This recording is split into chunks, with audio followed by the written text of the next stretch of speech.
Today, I am comparing genetics in The Sims 2 versus The Sims 3 versus The Sims 4. You might think that genetics have become more advanced as the game has progressed, but you would be wrong. In fact, The Sims 2 has the most advanced genetics out of all three of the games. But let's dive in and I'll show you what I'm talking about. Here we are in good old Sims 2 Create a Family, and we're gonna create a test family today to be our subjects for our genetic experiments. Nope, just Chuck Testa. In The Sims 2, each parent has 2 genes for eye color and hair color. Whenever a child's genetics are determined at birth, the parents randomly pass on one of their genes to the child each. Some genes are dominant and some genes are recessive. For eye colors, the dominant colors are brown, dark blue, and then alien eyes are also always dominant. Recessive eye colors are light blue, gray, and green. With hair colors, the dominant colors are brown and black, and the recessive colors are blonde and red. So how does this actually work in the game? Well, it's surprisingly realistic. I'm giving this sim the recessive genes of red hair and green eyes.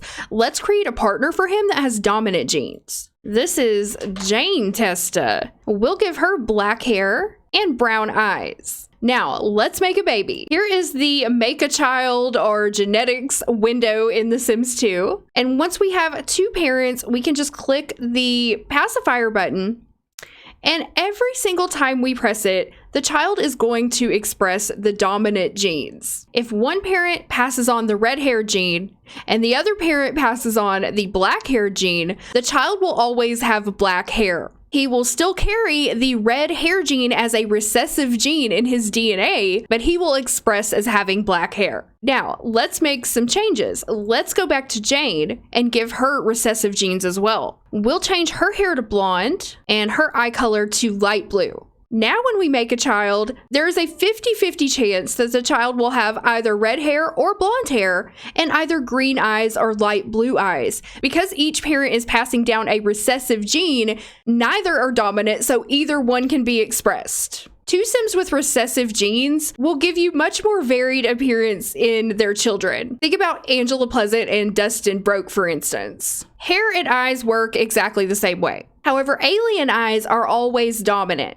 But in order for a sim to look like they have alien eyes, like the black, dark alien eyes, the sim also has to inherit the alien skin tone from their parent. If they don't inherit the alien skin tone, they will just have normal brown looking eyes. This system does pose a problem for generational players. After a while of playing a couple generations in, if you start with a lot of Sims that have dominant genes, pretty much black hair and brown eyes are going to take over your neighborhood. And all of the Sims in like your 4th and 5th generation are gonna have black hair and brown eyes. Luckily, there are mods that help with this. I use mods that make all genetics equal. So no matter what hair color and eye color my Sims have, when they have a child, there's a 50-50 chance that the child will get a hair color from either parent and an eye color from either parent. And yeah, this isn't as realistic, but if you play a lot of Sims in a lot of generations like I do, it gives you much more variety in your offspring's appearance. Skin tones are also passed genetically, but these work a little bit differently. If a Sim gets 2 genes from the normal Max's skin tone, skin 1 through 4, those genes defined the ends of a range. The offspring can be born with any skin tone in between that range. For example, this Sim has skin number 1, this Sim has skin number 3, so their child may be born with skin 1, 2, or 3. And as we click through, you can see there's skin 1, there's skin 2, it looks like. No, there's skin 2. That's one ugly kid, I don't know. There's skin 3. So the child will never be born with a skin tone outside of that range. If you have one parent with skin 1 and one parent with skin 4, the child could be born with any of the skin tones. And we're just talking normal Max's skin tones here, not custom skin tones. Because custom skin tones are outside the 1 to 4 range, they are considered always dominant. So if you have a Sim with a custom skin tone, they will always pass on that custom skin tone. Now that doesn't mean default replacement skin tones. That means skin tones that you have added to your game in addition to the original 4.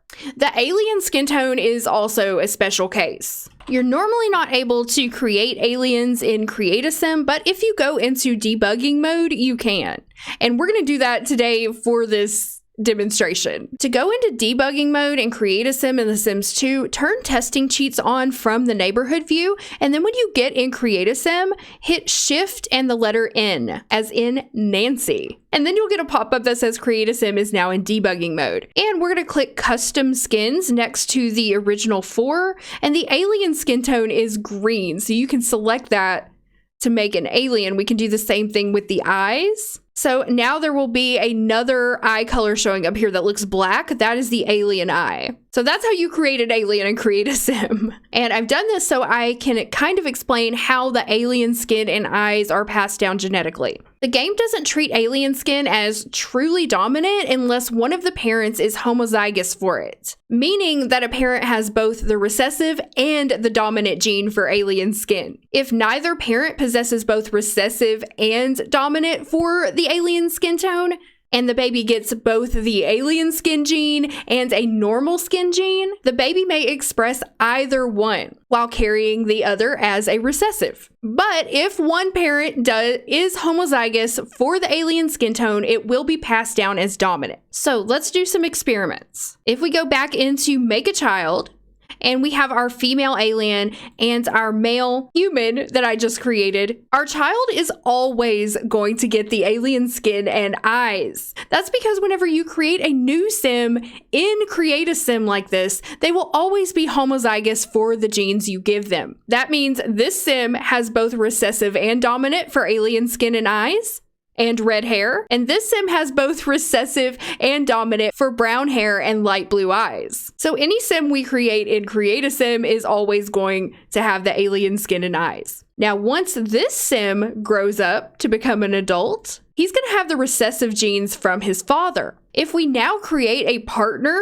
the child will have a chance of getting either the alien skin and eyes or the human skin and eyes. She may also get alien skin and human eyes, or human skin and alien eyes. So in an unmodded game, you would not be able to see these alien eyes if she had the human skin tone that she got from her mother. She would just have brown eyes, but I have a mod that fixes that. So the sim can end up any combination of these two. But that's only going to happen in the second generation after the Create a Sim Sims have produced and had a grandchild.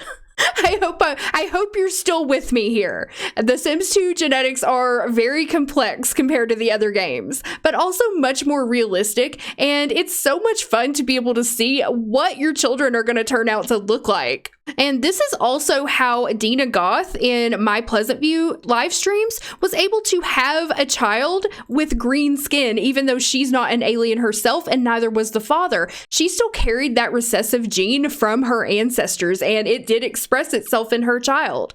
If you use the clean Pleasant View template from Meet Me to the River, both Dina and Nina have the chance of having a baby with green skin. Personality is also genetic in The Sims 2, to an extent. Here's an example. Let's say both parents have the same amount of nice points. Both parents have 5 nice points. The child will most likely also have 5 nice points, but not always. The point assignment comes from both the mother, the father, or completely random. This just adds a little spark into things. 2 shy Sims could end up having an outgoing Sim, although their child will most likely be shy like them. And every once in a while, 2 playful Sims may have a serious child. So here is the child we created. She has 9 neat points, 9 active points, and absolutely no outgoing points. 3 playful and 4 nice. This is nothing like her mother, although her mother is also active. She's not quite as active as the kid turned out to be. She really shares nothing in common with her mom's traits. The father has 9 active points, which the child did inherit, and also the 4 nice points as well. But she was completely random on the neat, outgoing, and playful. Facial features are also passed down from parent to child in The Sims 2, but this process is a bit simplistic. Let's say we have one Sim who has a giant nose. That's a little extreme, but I just want to make my point here. So if we have one Sim who has a giant nose, and then we have one Sim who has a little teeny tiny nose, and then they have a child together, the child will either have the father's tiny nose or the mother's big nose. It won't be canceled out where they have like a medium-sized nose. They either get one or the other from each parent. So this poor unfortunate child, oh my goodness. So she's getting either the giant honker from her mom or the teeny tiny deformed nose of her father. There is no in between, so it doesn't like blend them together. And this is the same thing with eye shape, cheeks, chin, jaw. But this makes it so that The Sims 2 creates children that look like a very good mixture of their parents, because that's exactly what they are. And one final note on genetics in The Sims 2, Sims generated by the game, such as townies, NPCs, or adopted children that come from the adoption pool, they will all have homozygous genes for their hair color and eye color. It's just like if you created them in Create a Sim. So you won't really be able to see some of these recessive genes passed down for like another generation or two. So did you make it through my biology lesson? The Sims 2, like I said, it's more realistic, it's more complex than the other games, and I think that actually makes it better and more fun. But let's move on to The Sims 3 and take a look at how genetics changed there. Genetics in The Sims 3 are much simpler than in The Sims 2. I don't really understand why they decided to dumb them down so much, but they did. It's still not terrible, but let's talk about how it works. We no longer have dominant and recessive genes in The Sims 3, and instead the game just randomly combines the features from each of the parents to create a child. And although there's not technically recessive genes, there is a chance that the child can pull a feature from a grandparent. And then there's also the occasional chance of mutation. So here we have a sim with kind of light colored skin, black hair, and brown eyes. And another sim that has black hair and green eyes. Why are their eyes so shiny? I think those are green. But I'm going to change his hair color so that we can do some genetic experiments here. So we're going to change him to blonde. There, get a better hairstyle, dude. And then let's change his eye color to purple. All right, so now we've got purple eyes, blonde hair, and while we're at it, let's change his skin tone as well. Now we're going to play with genetics, and I'm going to hit the pacifier here, and it's going to randomize some children for us. Okay, I wish they would stop having hats on. And so the child basically has a 50-50 shot of getting either blonde hair or black hair or purple eyes or brown eyes. It's just going to randomly choose one of those for the kid each time we generate one. However, there is a mutation rate, as I was talking about earlier. So there is a 10% chance that this child will just randomly get a trait that neither of the parents or grandparents have. So this kid could just all of a sudden have red hair out of nowhere. There's a 10% chance that will happen. I really don't like that, and I think that's way too high of a chance. So I use MC Command Center to set that chance to 0, so I have no mutations outside of the family genetics. But you can also use MC Command Center to just turn it down to like 2% or something if you wanted to do that. I personally don't like it in my game. So let's get a better look at this child. It looks like she inherited the father's skin and hair and the mother's brown eyes. So the father, he's on this darker range of skin tones. The mother, she's also on the same range, but her skin tone is much lighter. And the child is somewhere in between both of them. She's a little bit lighter than her father, but not quite as light as her mother. You'll have a much greater range of skin tones in The Sims 3 compared to The Sims 2 because we do have these skin tone sliders. So the kid will usually end up somewhere in between their parents' skin tone. So the lightness and darkness of the skin color is handed down separately from the skin tone, if that makes sense. A child can inherit a skin tone from the parent, but have a completely different darkness. Okay, this gets a little confusing. So let's say we have a parent who has a dark green skin tone. I'm just doing this in a very exaggerated way so you can see what I mean. And then we have another parent who has blue, but she has very light blue. And then we create a child. The child could end up having dark blue skin or even light green skin. So it's not like a range like it is in The Sims 2. The child gets passed on both a skin tone and a light or dark gene, so to speak. This child inherited the blue tone from his mother, but the darkness of the skin from the father. It doesn't just work with blue and green. I'm just using that because it's easy to see. It also works with the normal skin tones. So if we set them back, let's say we set the father to this first skin tone and he has a dark skin color. And then we set the mother to this darker skin tone, but she has a light skin color. And then we create a child. This child can have either one of these tones and either dark or light from either one of those tones. Now, another difference in The Sims 3 is unnatural hair colors. Unnatural hair colors are now inherited genetically. I don't personally like this, and I know a lot of other people don't like this either, but that's just how genetics work in The Sims 3. So you can give your sim a crazy purple hair color, even if you wanted to pretend that it was hair dye. If you have a child, they can be born with this crazy hair color. So here's our father and mother again, and you can see the first baby generated with her hair color. Let's make him a teen so we can see better. So there it is again. They may get the blonde hair of the father, or they may get the pink hair of the mother. So I tend not to use unnatural colors in my Sims if I want to have them have children, because I would rather them get a genetic hair color and then I can dye it after they're born, so to speak.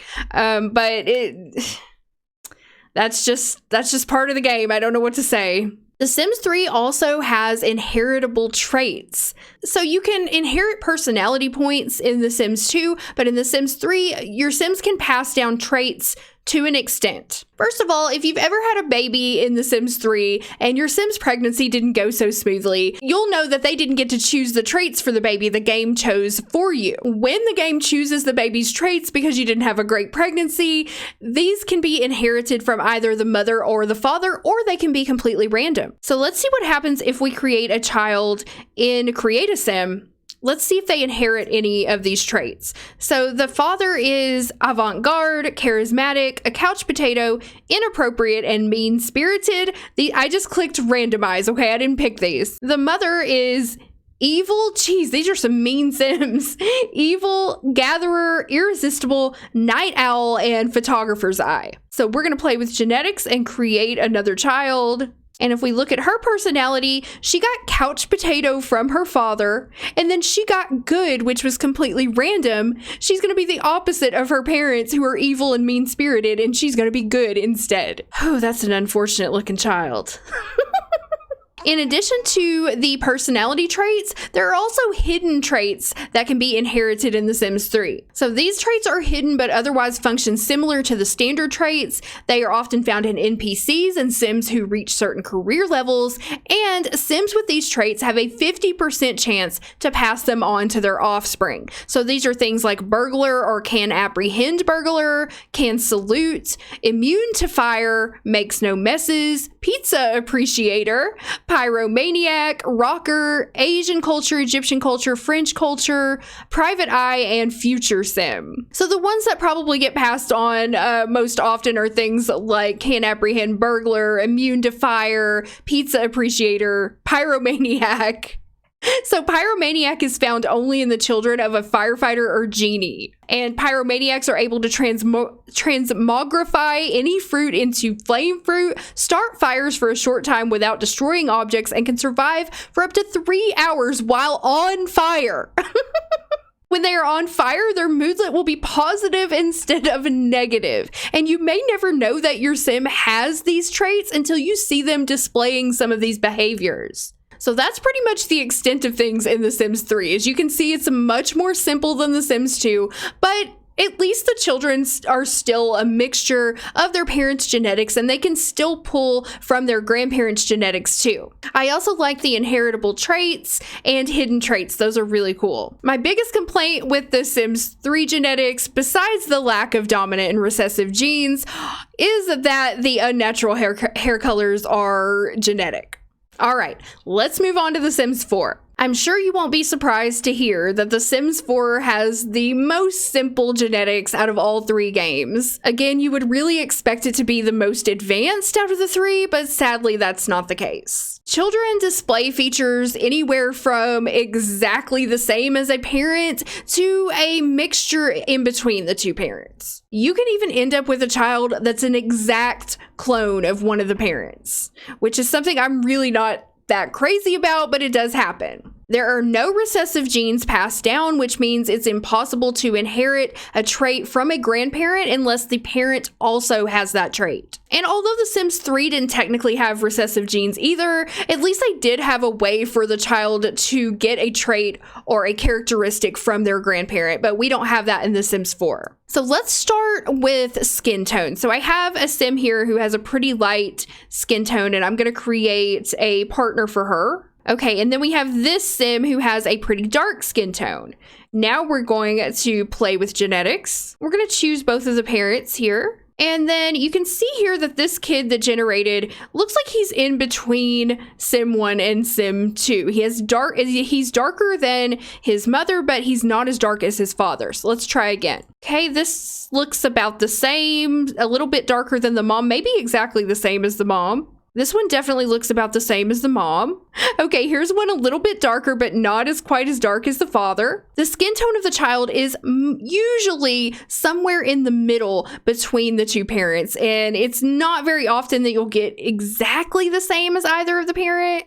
You can see here, we haven't gotten exactly the same as the father at all. Some will be lighter, some will be darker, some will be right in the middle. To me, it's definitely more of a range, just anything in between. It could just be anything in between those 2. So this is how it works with the normal Maxis skin tones. So that means these first 26 skin tones. This is different if one of the parents has an unnatural skin tone. So if we change the mother's skin tone to green, and then we try to create a child, since this green is outside of the range of the normal skin tones, the child will always be born with either the father or the mother's skin tone, one or the other. So here he is with the father's skin tone, he's just getting the father's skin tone, and here he is with the mother's skin tone. So it'll be one or the other because there's nothing in between these 2 skin tones. So hair is also pretty simple.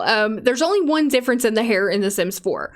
A child will be born with the hair color of either his mother or his father's, like a 50-50 shot. So in this case, the mother has blonde hair, the father has black hair, or that's dark brown hair, I'm sorry. And the child will be born with either blondes or dark brown. However, if one of the parents has an unnatural hair color like pink or purple or blue, this just seems to break everything. And the child will just be born with some random hair color. So let's experiment with that. So now we change the father's hair color to pink, the mother's hair color to blonde. We got a blonde, and now we got a redheaded kid somewhere. So this is another, I don't really use unnatural hair colors in The Sims 4 for this very reason, because it just seems to totally screw up the genetics, and the kid will just get red hair out of nowhere or brown hair out of nowhere. So one pretty cool thing about The Sims 4's genetics, maybe the only cool thing, is that hair texture can be inherited. So the mother here, she has straight blonde hair. And let's go back to the father. Let's give him back a natural hair color. And let's give him a textured hair. So we'll say this one. And then let's create a child. Now the child can inherit a textured hair. You can see that happening here. These are some of the textured hairs that The Sims 4 has available. But there is a limitation to this as well. If a child inherits a texture from a parent, they will also inherit that same color. So this child will never have a blonde hair with this texture. If she inherits her father's textured hair, it will always be the same color as his hair, which is black here. And finally, we have eye color. The child is usually born with the eye color of one of their parents. However, this whole system got a little bit messed up as of patch 5 when new eye colors were added in. And these 5 colors share a flag value with one of the eye colors from the original unpatched game. So they weren't given their own value. So olive green hazel shares the same value as light green. Dark blue hazel shares the same value as blue hazel. Dark blue shares the same value as gray. Gray brown hazel shares the same value as light brown, and purple shares the same value as amber. Because of this, if one parent has dark blue eyes, for example, and their offspring inherits that parent's eye color, it will have a 50% chance of just having gray eyes randomly, even if nobody else in the family has gray eyes. Because dark blue and gray share the same value as far as the game's concerned. Those are basically the same color as far as the game's concerned. So that's a bit of a problem, and I haven't really looked to see if there are any mods that fix that, but now that I've found out about it, I might. Because I really like, I like more realistic genetics in my game, obviously, you can probably tell. So let's see if we can get this to happen in the game. This sim here, we gave her dark blue, and this sim, we're just gonna give him one of the eye colors that was already there, like a brown. And now let's create a child and see if we can get gray eyes. Okay, he has the dark blue, brown, dark blue, and there are the gray. Okay, I had to take his he had glasses off, and I was like, I can't tell if those are gray. So here I got the gray eyes. So you can see how that little bug or flaw works. I guess it's not technically a bug, but I feel like it was an oversight. So to me, it's a bug. But you could also just look at that as like a chance of mutation like there was in The Sims 3. Or pretend maybe he had a great grandpa that had gray eyes or something like that, if this didn't bother you or you wanted to come up with some reason for it. These are pretty much the differences in genetics between The Sims 2, The Sims 3, and The Sims 4 as I understand them. Please feel free to leave a comment down below if you have any more information or anything else to add to this. Also, I would love to hear your opinion. What do you think about what's happened with the genetics over the course of time? Are you happy with how the genetics are today? Are you happy with the simpler version? Or do you prefer the more complex genetics of The Sims 2 days? Leave a comment down below and let me know. My name is Cindy, and I will see you with a new video very soon. Thank you so much for watching.